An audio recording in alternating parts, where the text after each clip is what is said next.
আমার যেখানেই জন্ম হোক না কেন, আমার জন্মর সঙ্গে এর তো কোনো কিছু নেই, কোনো সম্পর্কই নেই।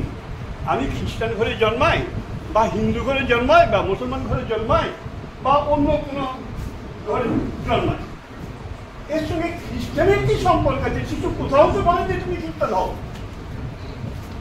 বলেছেন? যিশু বলেছেন শিষ্য হও, যিশু বলেছেন পরিত্রাণ পাও, যিশু বলেছেন জীবন পাও, জীবনে এসো, ফিরে এসো এবং ঈশ্বরী যে শিক্ষা, যে শিক্ষার মধ্য দিয়ে আমরা প্রভুর আগমনের পর্যন্ত যাব, সেই সমস্ত শিক্ষা তোমার জীবনে নাও, সার্থক নাও। সুতরাং ওই যে কথাটা খ্রিস্টান হও বা ওই যে ওটা তো শয়তানের উক্তি।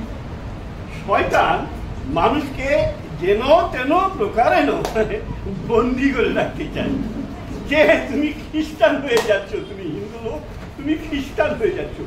যিশু কোনোদিন খ্রিস্টান বানাতে আসেনি, কোথাও দেখানি। যিশু কোনোদিন বলেননি তুমি খ্রিস্টান হও। যিশুর পরেও, যিশু মারা গেছেন, মন্ডলী স্থাপন হয়েছে, 30 থেকে 35 বছর চলে গেছে, তার তখন যে সুসমাচার আস্তে আস্তে বই আকারে তৈরি হচ্ছে।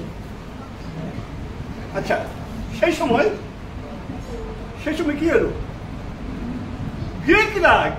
গ্রিকরা তখন গ্রিক সভ্যতা খুব উন্নত সভ্যতা ছিল, শিক্ষায়, ভিক্ষায়, কাজে, অর্থে, মানে সমস্ত দিকে খুব উন্নত জাতি ছিল। এরা করলো কি? ওটা শয়তানের কাজ সাজিয়ে ওদেরকে শয়তান ব্যবহার করে। ওরা করলো কি?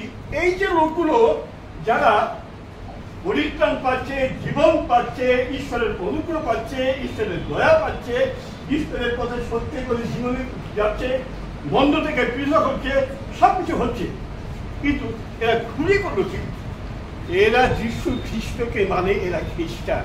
ওরা নাম দিল, ওরা কিন্তু নাম দিল খ্রিস্টান। এই নামটা আমরা কেউ নিই নাই, আমরা কেউ নিই নেই, ওর জাতিরা এই নামটা দিয়েছি। তখন কি করলো? খ্রিস্টান মতো মাথায় কিন্তু আমরা তো খ্রিস্টান হয়নি। আর আপনাকে বলছিলাম যে খ্রিস্টান হও, আপনাকে বলা হচ্ছে জীবন পাও, উপচাও পাও, ঈশ্বরের অনুগ্রহ পাও। হালেলুয়া, এটা বলা হচ্ছে। ঈশ্বর তার ডাকে আছে।